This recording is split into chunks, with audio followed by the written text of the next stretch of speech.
Progressive exercise number 9. Be ready. Start.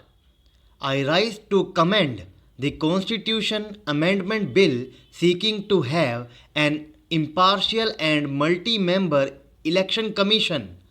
The object of the bill is simple but important. It seeks to provide for a multi-member election commission, removal of the members of election commission including the chief election commissioner from office only in like manner and on like grounds as a judge of the Supreme Court, and powers to the Election Commission to make rules for regulating its own procedure, etc. The present position under Article 324 of the Constitution is that the superintendence, direction and control of the preparation of the electoral rolls for and the conduct of all elections to Parliament and to the state legislature and of the offices of the state legislature and of the offices of the President and Vice President are vested in the Election Commission.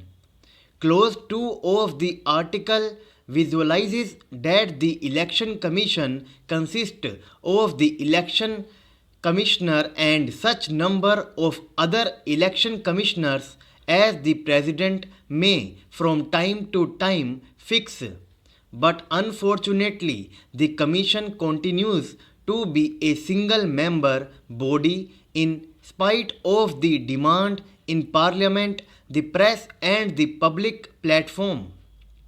The Chief Election Commissioner, the words election commissioners are incorrect, is the sole authority in all matters pertaining to preparation of the electoral rolls and conduct of election of the President, the Vice President and members of Parliament and of state legislatures.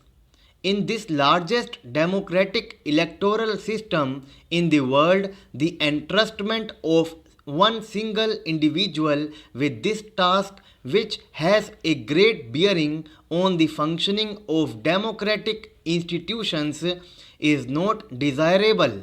What are the duties and functions entrusted to the Election Commission? Under the Constitution and the law, the functions of the Chief Election Commissioner are: he superintends, directs and controls elections to Parliament, the state legislatures and to the offices of the President and Vice President. He is also responsible for preparation and revision of electoral rolls for all these elections.